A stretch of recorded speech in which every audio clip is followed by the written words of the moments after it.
So, it's been a while since I recorded a video. I don't really have any excuses for myself. School started up, I got busy. That's really all I can say. Anyway, we're about a quarter into the school year, about halfway done. I'm actually graduating after my first semester. I'm a senior now. So, I've got all A's and B's, doing pretty good in school. So I figure I'm going to be able to be more lenient with my schoolwork. I'll have more time to relax and actually do stuff like this. So expect more videos, is what I'm saying. For those few fans that I do have, I apologize for leaving you in a drought like this. However, I've just found a video by Prager that I think would be very good to respond to. Thanksgiving, Independence Day, Memorial Day. Holidays are a great time to riddle Americans with needless, oppressive guilt. Needless, oppressive guilt. I'm not entirely sure what you mean by that. I'm sure that you will go on about it, but that's something you kind of need to explain sooner rather than later. But the one that stands head and shoulders above the rest is Columbus Day. The day where progressives indoctrinate your children into believing Columbus to be Satan incarnate, the USA to be his evil spawn, and the Native Americans to be pacifists. Okay, well, in order, Columbus was kind of an asshole. That can't really be debated. He was a dick. America is not all that great. In fact, the only reason I'm glad that I live here is because we have free speech, which admittedly does make it a lot better than most other places, but doesn't in itself make it good. I'm not one to have pride in my country just because I was born here, and I really haven't been alive long enough to do anything of note to make me proud of it. As for Indians, not Indians, Native Americans, I actually do apologize about that. Yeah, they definitely weren't pacifists either. But you don't have to be a pacifist to be a victim. It's just, these guys did a lot less violence than we did, and we invaded their homes. By we, I mean, like people like Columbus, like the original white Americans. They invaded the Americas and just pretty much turned everything horrible. And so now we have Indigenous Peoples Day. Or as it would have been named 30 years ago, Aboriginals Day. Or as it would have been named 10 or 15 years ago, Native Americans Day. Or as it could be named tomorrow in Canada, First Nation Peoples Day. Feeling the urge to self-inflict grievous bodily harm yet? Well, yeah, but not for the reason that you think. I get what you're saying, like people are getting too sensitive, we need to, not be that anymore. But in some cases, sensitivity is needed. I am one of the people that believes people are too sensitive nowadays. But even then, I will say that there are cases where I believe, hey, someone's being an asshole, perhaps we should tell them not to do that. This is one of those cases. That's only natural because the whole charade has become an exercise in hating Western civilization. No, it's become an exercise in not celebrating someone who put people into slavery, not celebrating someone who was pretty dumb, all things considered, and, celebrating the people who are victims in this situation. Which is really just an exercise in hating yourself. No, it's really not. I am part of Western civilization, and, yeah, I can guarantee you I don't hate myself. I will tell you I hate a lot of people that are mean to others and people that don't really care about others. Not myself, though. But, nice try. First, as far as Columbus goes, the guy deserves some credit, right? No, not really. Everything that he's credited for is something that he either did accidentally or didn't actually do. For example, if you try to say that he discovered America, well, no, he didn't. The Native Americans did, or Leif Erikson did, I suppose. Not Columbus, at the very least. Both of those previous answers could maybe be applicable. I could see those passing. Not Columbus. He clearly did not discover America if people were already on America. That's not what discovering something is. Odd, to be sure, but he was the greatest navigator of his age. Tried to go to India and ended up in America. And if we're going about, like, of his age, well, that doesn't really matter. That's like saying, oh, he was the sharpest knife in a drawer full of broke knives. Okay, cool. Great. The first person to cross the Atlantic from the continent of Europe, and he did so without any maps and only 3 small ships. Wow. That's so great. If you can name them, by the way, comment below, as I'm sure your professor can't. Pinta, Nina, Santa Maria. But your professor probably has taught you the tale of Columbus as a villain. To be fair, he kind of is a villain. Like, there's not a lot of redeeming qualities about him. Usually as a starting off point to indict the United States as a whole, often relying on a few key myths and some pivotal lies by omission. So, to start with, I'll bet that you probably believe Columbus and other European settlers to simply have committed mass genocide against Native Americans. Sorry, indigenous. Yeah, that's about right. Yeah.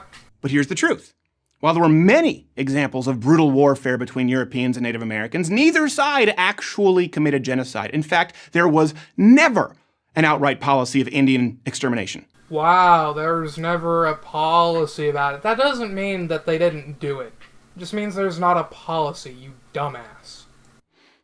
The Native Americans were mostly wiped out through infectious diseases that the settlers had inadvertently brought with them. Wow, you mean they brought sickness with them and didn't leave?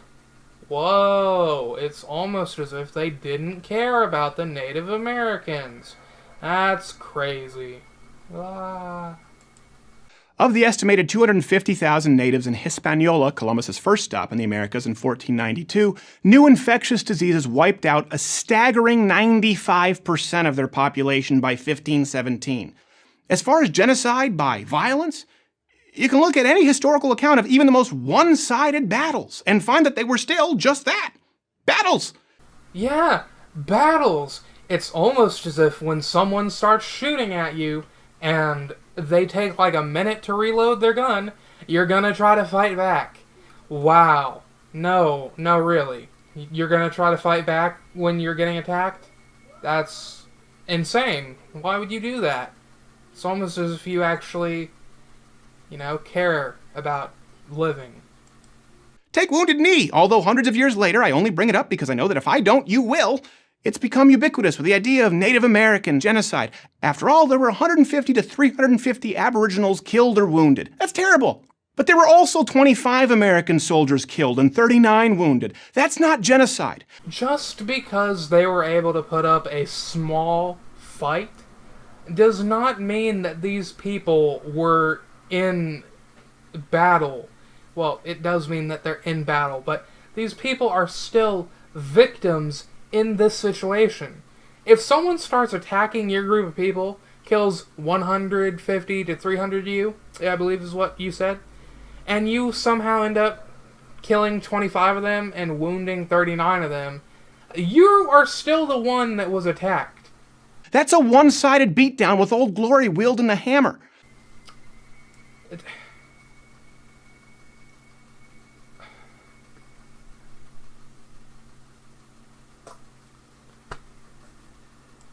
And sometimes the massacres went the other direction. Wow. Battles can be fought and won in both ways? That is definitely astounding. I never would have known. See the Apaches for reference, or the Comanches, or a dozen or so other tribes. So the natives often gave as good as they got. Not exactly the way genocide usually tends to work. Again, just because they put up a fight does not mean that they are not the victims in that situation. They got attacked a lot. They got their entire land just invaded by these European people They started getting killed by diseases that these people brought, by these people themselves. All of that. Here's another thing I bet you've been made to believe. That many Native Americans, sorry, American Indians, sorry, I don't know what, take your pick. Oh my God, shut the hell up. Lived in harmony with the environment until Columbus arrived and European settlers destroyed the land with their evil technology.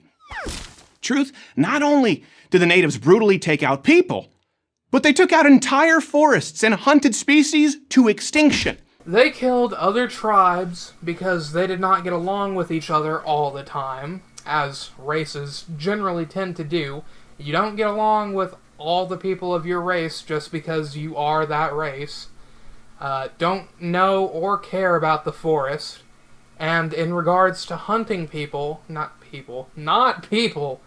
regards to hunting animals, they kind of had to do that for food and clothing and everything. Squatting Bear and his First Nation buddies weren't hopping into kayaks to block whaling ships, probably because they were too busy killing seals to waterproof their kayaks. Again, they need materials, and they need everything that you can get from killing an animal. These people, especially people back in the day where, modern technology wasn't a thing, you had to kill yourself some animals, or else you just weren't surviving. You also probably believe that the Native American, two-spirited First Nation something or other culture was a beautiful, pantheistic one of peace. The truth is, not so much. When Columbus arrived, the islands were inhabited by two main tribes. The Arawaks, who were passive and friendly, and the Caribs, who were vicious cannibals. The Arawaks actually lived in fear of the Caribs for, you guessed it, the reasons being that they hunted them down to enslave them and eat them. Yes, eat them. Ironically, we get the name Caribbean Islands from those famous people eaters. Okay. Not very many people are under the impression that Native Americans were incredibly peaceful. We know that they hunted animals. We know that they had war with other tribes. It's not a bad thing to say they were a bunch of dicks to themselves. However, a man who came, stole, all the land ever in that area, and enslaved and murdered a lot of these people, still should not be celebrated. Okay? It doesn't matter how bad these natives were. Columbus is still bad anyway. The only way settlers were able to conquer this land was through the help of Native Americans who teamed up with them to settle the score with other tribes who were even bigger jerks than they were. Buddy, you need to take a breath. Your voice is getting real high, alright? You need to put it right in the middle there, okay? Thank you. That's not even to mention the populations in Central and South America famous for ritual human sacrifice. You think Cortez was able to command and conquer with only 500 or so conquistadors? Of course not. It took 50,000 screaming, angry allied natives who'd had it up to here with being tortured, enslaved, and forced to carry gold for the other native Aztecs.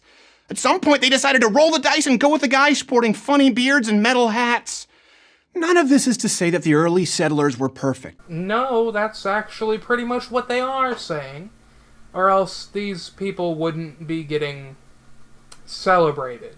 Or that they didn't carry out their fair share of pretty scummy stuff, but to use America's mistakes as the brush with which to paint the entirety of its history. See, that's a problem.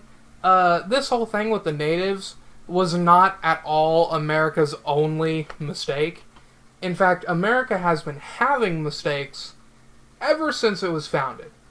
So, using the mistakes to tell the history of America, that's pretty reasonable, all things considered. While completely ignoring the indigenous lifestyle of barbarism and borderline evil is inaccurate at best, dishonest at worst. Not really, it's neither of those things. Inaccurate at best, well, yeah, I suppose for those people that you're saying think that the Native Americans were peaceful, yeah, that's false, but just be like, they kind of weren't. They had war with each other. Explain that to them. Then they'll be like, wow, I guess they did. And dishonest at worst. I can see some people being dishonest in today's society. There is a lot of anti-white stuff going around. At the same time, In this situation, I think it's okay to be on the side of anti-white people for this specific situation. And I don't mean, like, just anti-white people in general. I mean, like, hey, this specific group of white people were a bunch of dickbags. Okay? That's it. You know, I'm not afraid to admit that. These people were jerks. There were plenty of bloody, horrendous battles between the Europeans and the Indians. When a Neolithic tribe encounters a more technologically advanced people, the guys with the boom-boom sticks usually win.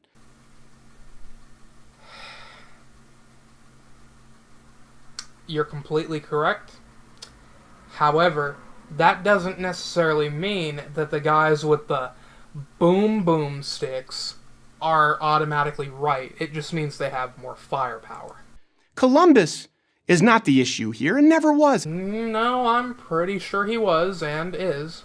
This whole Indigenous Peoples Day charade is about teaching your children to despise Western civilization and anybody who dare defend it. No, it's about teaching people to not celebrate dickheads. That's all it is. But, and again, that could just be my Western civ privilege talking. Western civ priv. Let's make fun of people who say you have privilege. Okay, the whole idea of privilege is dumb. You know, when it comes to, like, race or gender. But when it comes to literally where you are living, privilege obviously exists. Why would you choose to live anywhere other than in the West? When there's poverty. There's poverty in the West, admittedly, but it's much, much lower than it is in the East. So yeah, you're privileged for living in Western civilization. So am I. Go live in, like, rural Africa, and then talk to me about this. Shut up. Happy Columbus Day. I'm Steven Crowder for Prager University. So, I don't really have much of an outro for this. Just like I said before, I apologize for being gone so long. That's about it. Join my Discord server if you want. Follow me on Twitter. Whatever.